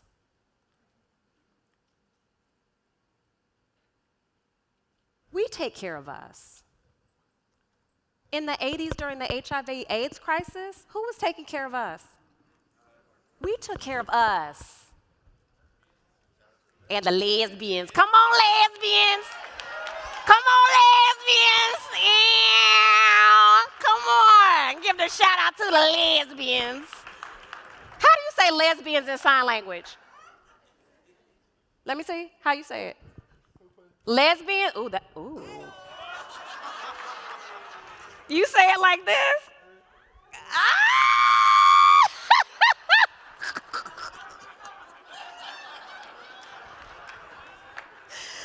Woo, okay. Every time y'all see me, I want you to greet me like this, okay? Everybody practice. Come on now, sign. This is the sign, American Sign Language, the how you say lesbian. Now, is it like this? I want to be sure. Not like this. It's not this. It's okay. It's. Did you see the difference? It's this, not this. Okay. Ooh, I'm a fool, and y'all are fools for laughing. We take care of us. When our people come out of prison, who takes care of us? We take care of us. Freedom schools. Who takes care of us and educates our kids? We take care of us and educate our kids.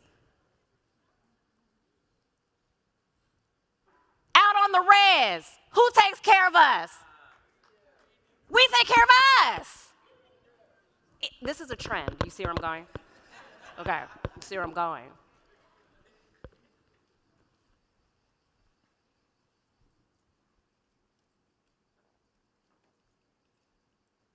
That gets me to care. We take care of us. Care is infrastructure. It's not just health care, it's a part of it. I mean, there's a lot of health care infrastructure needed in this country right now, too. Care is about creating the conditions for people to heal, creating the container where people can rest, creating the space where people can move without fear, creating the conditions where our siblings, our young people can ask questions, to ask to be seen without violence. This moment requires alignment. Leadership pipelines, political education, narrative strategy, trusted institutions that can hold coalitions together. This moment requires the task force, and we are up for the job with you.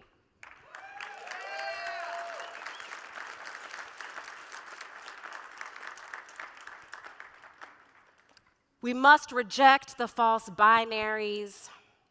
We must understand that conflict is not the opposite of care.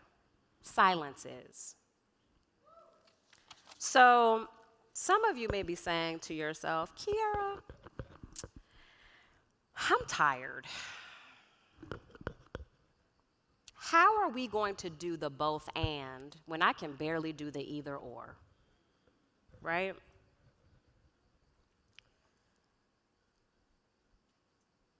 My answer to that is practicing and sharpening our ability to engage in principled struggle. This is probably the third year you all have heard me mention this, and it is getting more and more embedded into the curriculum and programming and just the values of how the task force does its work. Let me give you some examples, because sometimes I think we talk about stuff and it's like real heady, right? Like it's like stuff you would see in a textbook, but no practical or pragmatic way to like engage in it. So the both and or the principled struggle, an example is we name the anger, right? The disappointment, a breach of trust with people or organizations, institutions that retreat the moment things get difficult, the moment things get uncomfortable. You don't have to pretend you're okay with it. That's not what that is. What we don't do is walk away. We don't walk away from the terrain entirely, because that, in essence, is surrendering the leverage that we fought for to build. We're not ceding territory. When we walk away, what we've gained is no longer being protected, right? It's our responsibility to engage. We don't opt out. We actively call in, transform, and evolve. We don't disengage from politics. We get hyper-local. We get hyper-strategic. We get hyper-focused. So we know how we're getting to and can feel our wins.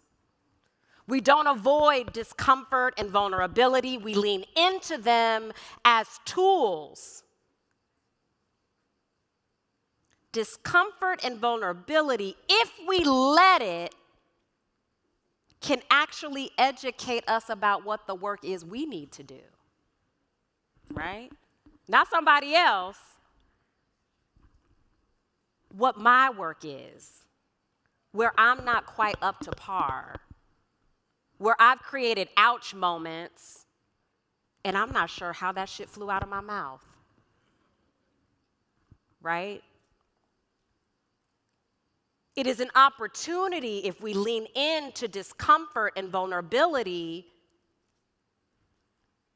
that we can be a model illustrating that perfection is not a prerequisite to belonging. Y'all, this is how we've been rolling the last 20 years.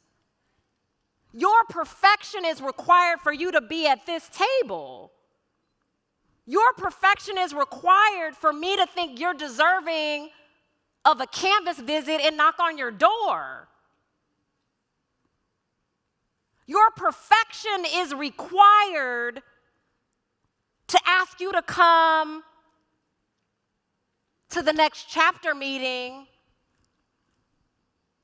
of the local political organization. Perfectionism cannot be a prerequisite of belonging, y'all. Otherwise, we're going to be out here by ourselves. Shit, no, well, I ain't perfect either, so I don't know. So who's perfect? Because y'all everything's dependent on y'all. Anybody? Anybody got no work to do? No work to do on race, no work to do on gender, no work to do on disability, no work to do on immigration, no work to do on faith, no work to do on what? Anybody?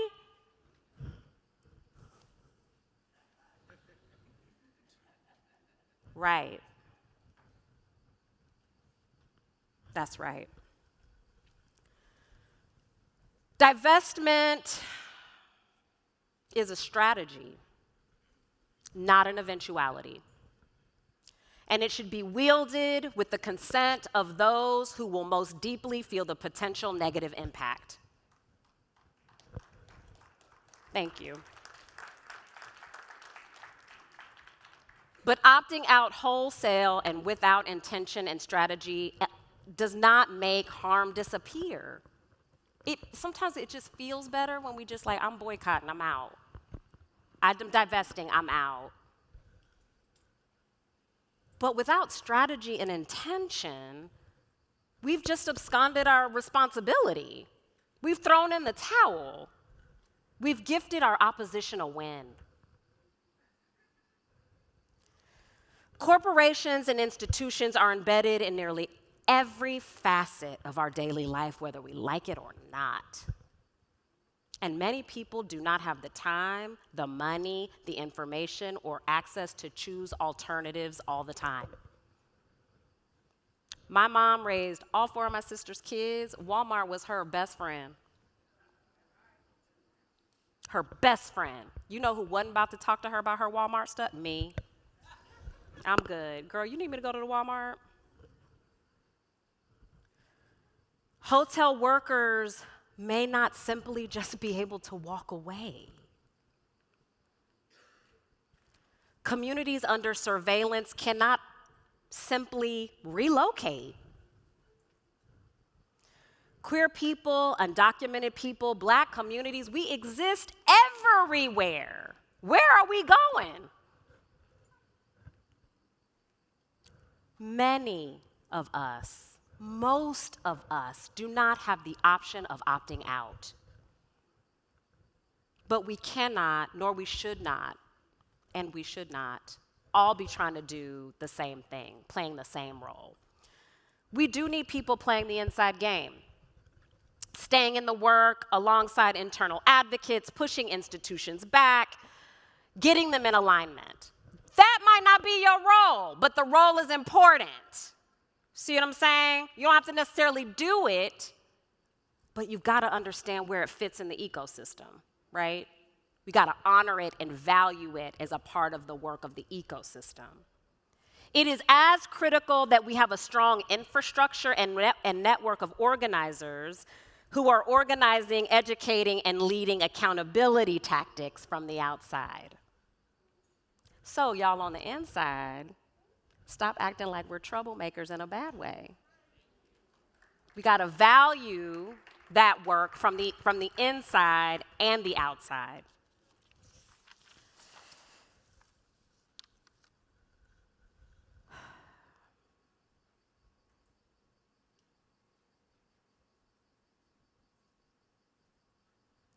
Someone asked me yesterday how things at Creating Change were going.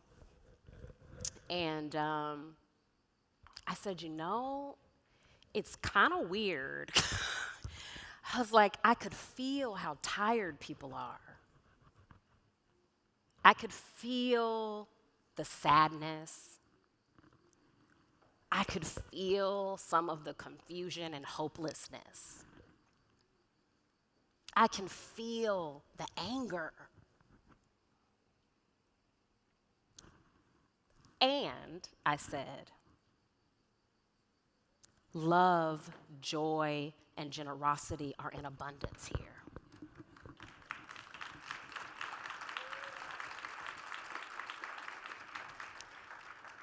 That's principal struggle. Both of those things are true. All of that is true. You are holding the trauma of what is happening in our communities, but you are also deeply joyous when we celebrate our victories and you see each other. We can celebrate the impacts that we have and say, yes, we did that shit. And we got more work to do. We can say, I'm tired. I need a break. And girl, I got your back. Thanks for stepping up and stepping in. That is principled struggle. It's being okay that grandma will jack somebody up if they come for you, but she still can't get that pronoun just right. You know what I mean? She be trying, then she be like, you know what I mean. Right? Principled struggle. We're going to meet grandma where she's at. What will sustain us is what always has. People embedded in place, grounded in care, committed to shared power, and willing to struggle together with integrity. That is the work of the task force. I promise we will be in it with you in every way we can. I love you. I'm with you. And here's to a kick-ass year, y'all. Let's get it. Thank you. Thank you.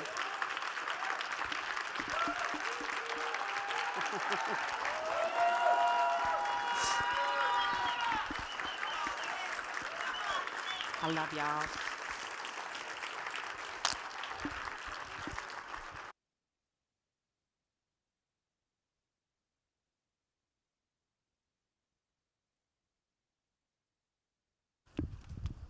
Oh my God. Okay, real quick before you leave, I've got hot off the presses news.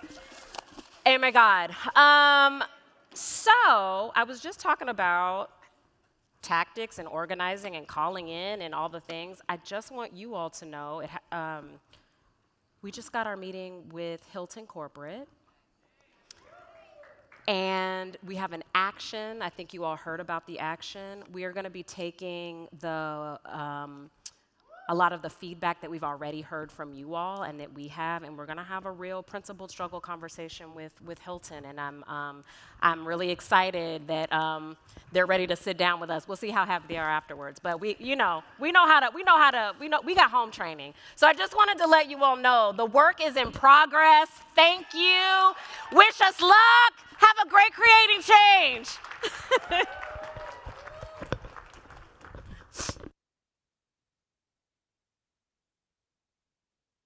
I had enough time to rearrange the binder. Don't worry, I know some folks are rushing out. We are adjusting the times. We've adjusted the start times for the next session. We're working with the speakers. We want to make sure everyone has enough time to use the bathroom and get to their next things. Can we give it up one more time for Kierra Johnson? Wasn't she absolutely fantastic? Couple quick things as folks are walking out, totally fine. Reminders, we keep us safe. Please wear your badge. I'm not wearing it because I'm on stage. Wear your badge. Please don't give our volunteers a hard time when they ask you. They are our people. They are trying to keep us safe. Even when you see the security folks, there are security folks. They are looking for this to keep us safe, okay? Your digital badge works for the evening events. This is about us keeping each other safe. Be nice. Say thank you to the volunteers. They're doing an amazing job. Our community care, all of our community care is in the Columbia Ballroom. If you're looking for something, if you have a need, if you're feeling crispy about something, go ahead and get what you need, and they'll help you out there. Creating change is an intrinsically intergenerational space. Please, if you've been here for a long time, find a first-timer. Please help to mentor someone. If you're new, if it's your first time, ask an elder for help, support, guidance, wisdom, and stories. Plan your days, take care of yourself, get rest. I look forward to seeing you at the caucuses tonight. Our closing keynote speaker is hosting Analog Cruising right before our opening cruise. And please find your joy, find your inspiration. Happy creating change, everyone. Thank you so much for being here. Have a great rest of your day. Thank you so much.